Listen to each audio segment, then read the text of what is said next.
Morning children. In the previous lesson you learned about the pollution, environmental pollution and ecosystems. Okay, so environmental pollution means if any harmful agents, when they are increasingly present, largely present in environment, any part of the environment like air, water or soil, so then it leads to the pollution. And ecosystem, so ecosystem means again a small unit of ecology, and the ecosystems are getting polluted. Okay, then in an ecosystem, if we observe any ecosystem, if we see in that ecosystem, there will be a interaction of living and non-living components, or biotic and abiotic components. There will be continuously interacting with each other. So this process will be happening in a proper way, in a gentle manner. The exchange of materials or elements from from abiotic environment to biotic environment, it will be happening.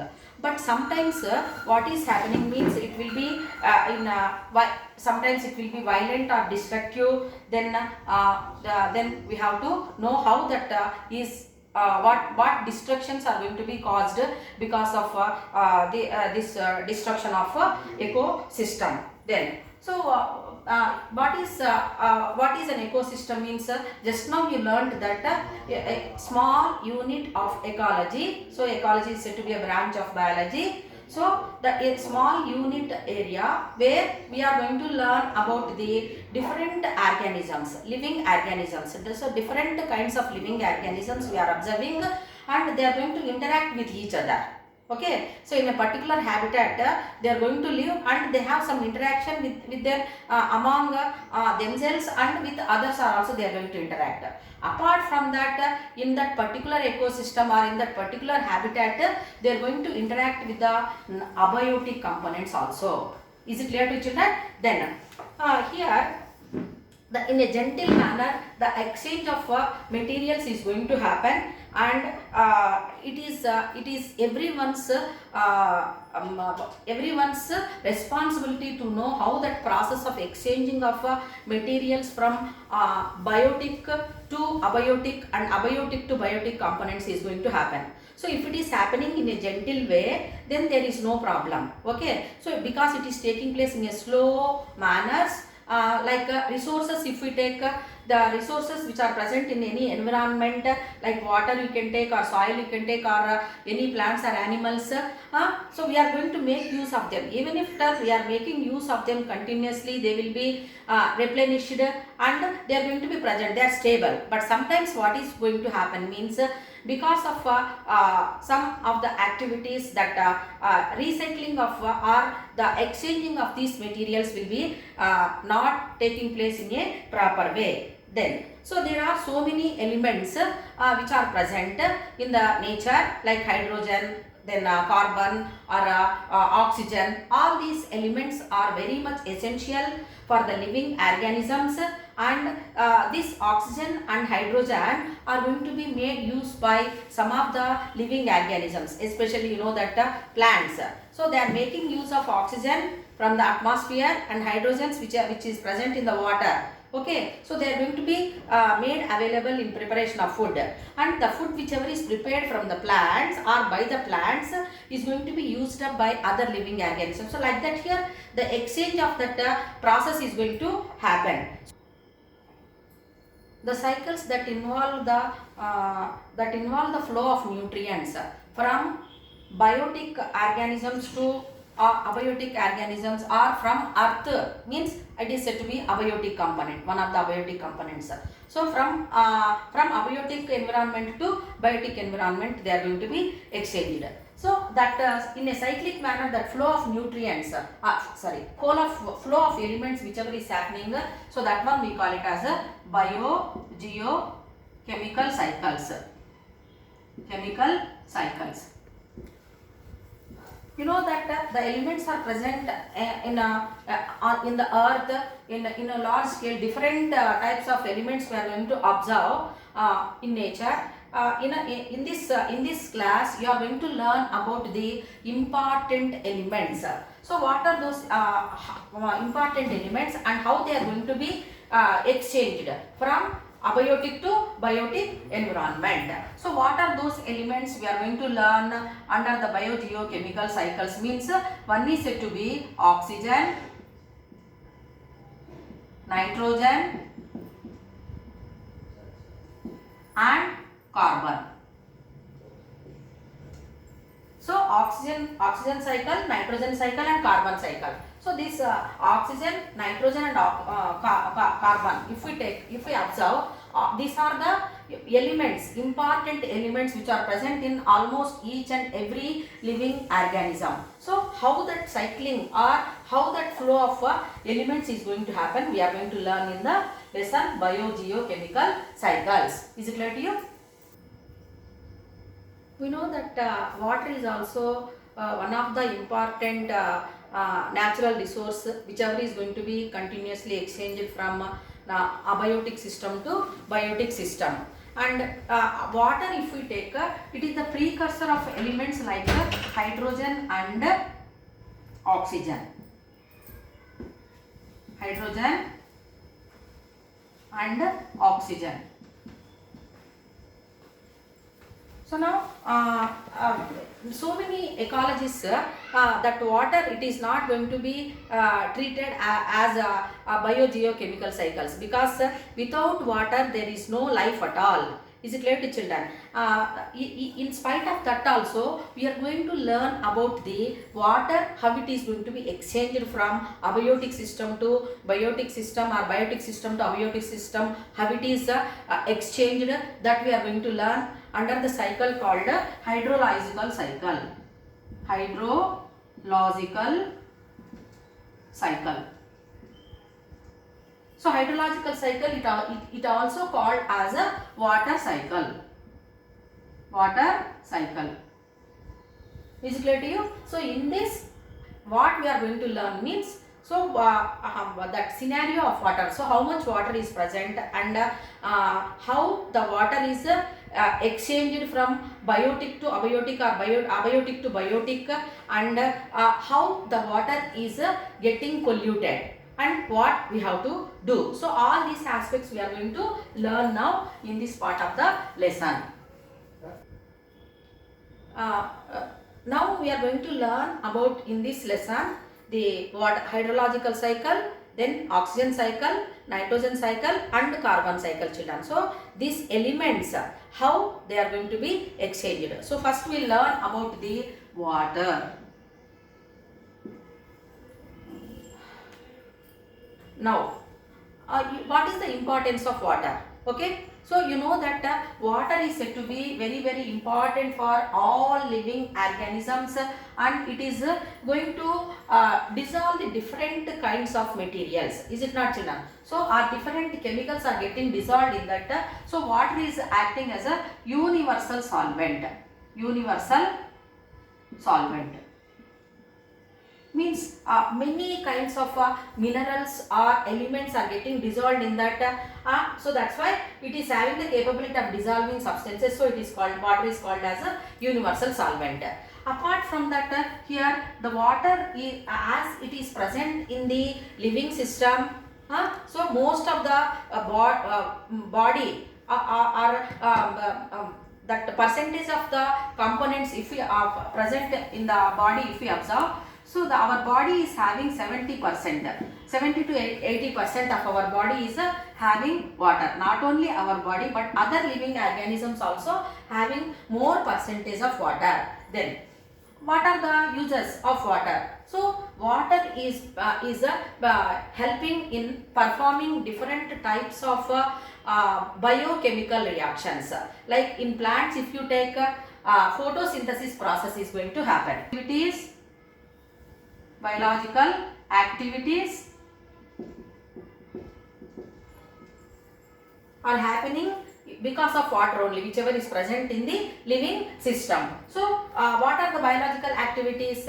Photosynthesis, it is going to happen in plants, then digestion, respiration, other process, excretion. So all the processes, life processes, metabolic activities are going to happen in presence of water only, and water is also acting as a habitat.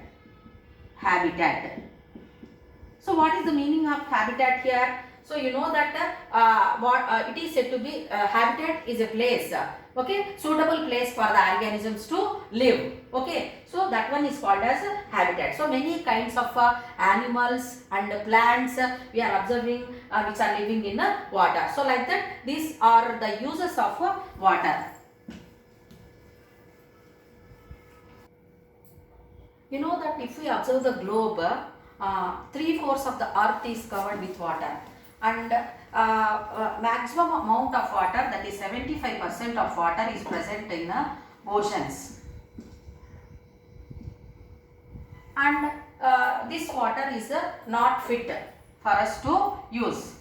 Why? Because it contains more salts.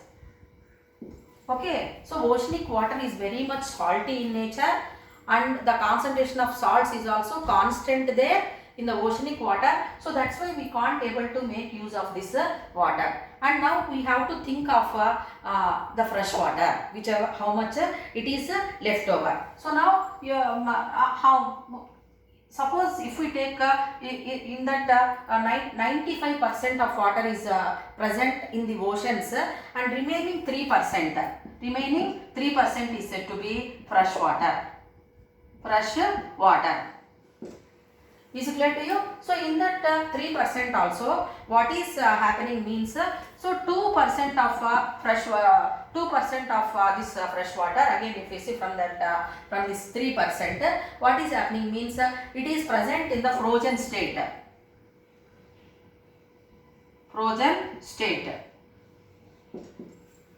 So altogether, if we observe globe, this 95% of water is present in the oceans, that is salty, and that water is unfit for any use. Is it clear to children? Only it is acting as a habitat for many kinds of living organisms, marine plants, marine animals, marine microorganisms, we can see.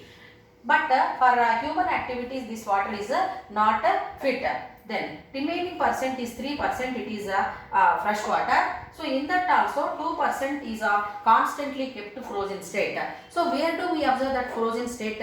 In glaciers.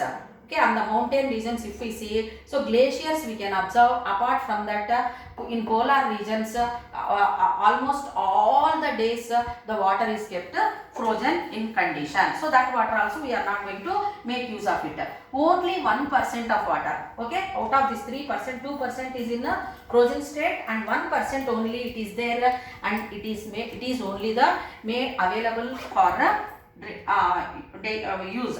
use. Only 1% of water is useful.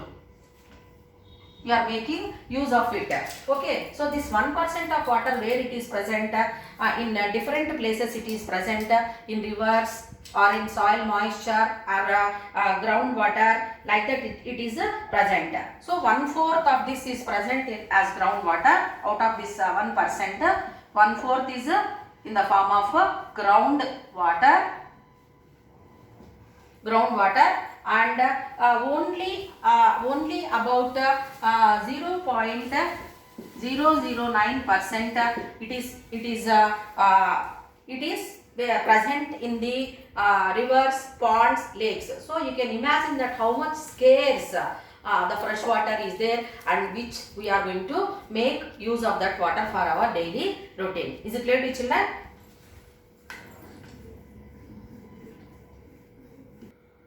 Now you learned that 0.009% of water is present on the earth in the form of rivers, ponds, lakes, etc. And remaining water is present in the living organisms, bodies of living, means in all living organisms. Then it is also present in the atmosphere as humidity. Then it is also present as soil moisture.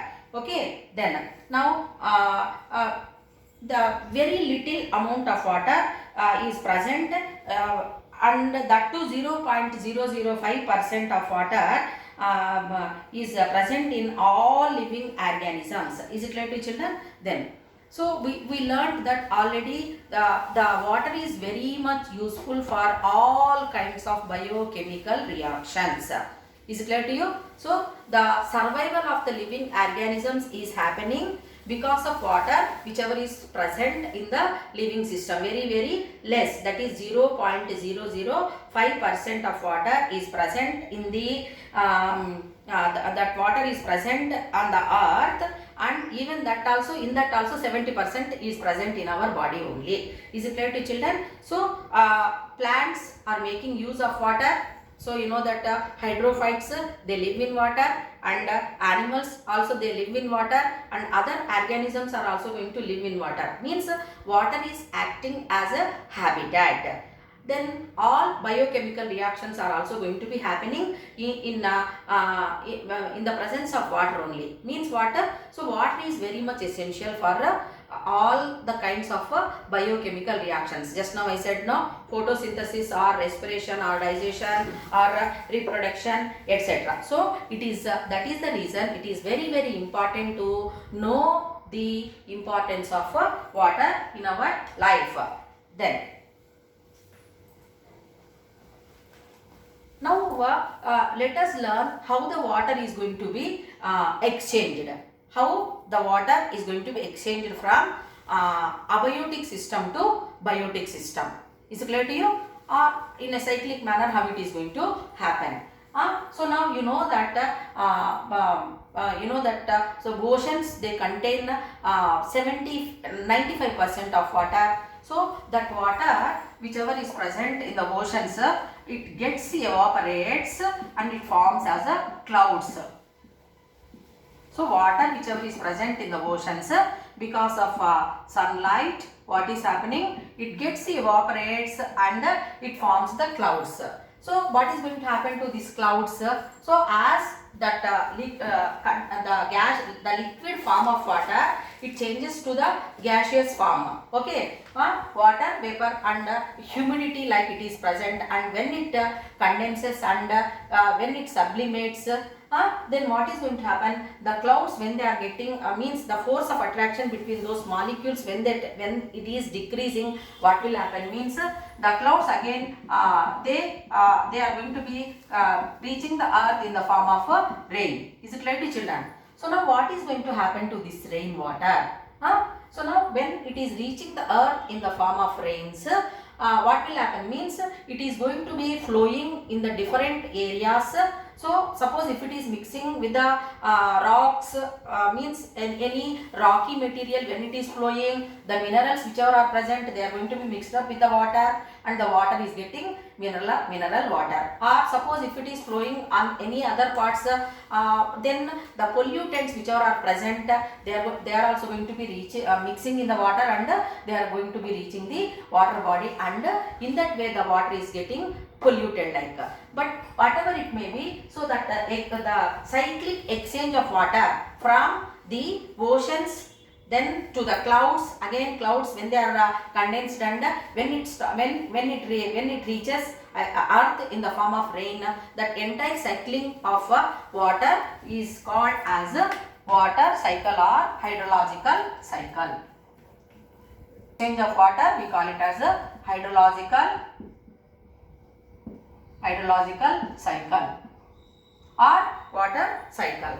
So when it is reaching the earth, just now I said it will be very much fresh, but what is happening here means when it is reaching the any water body, or after reaching the earth, so many substances which are getting dissolved, they are going to make the water sometimes unfit.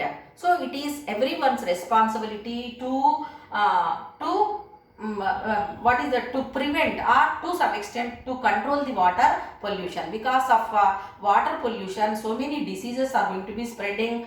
Is it not children? And many kinds of animals which are living are also getting affected because of water pollution, and the heavy metals whichever are reaching that water bodies, and they are going to be transferred to the animals, and when the people are going to consume that organisms, like for example fish if we take, so that will be reaching the human body also, and like that here the diseases are also going to be seen. So that is the reason here we have to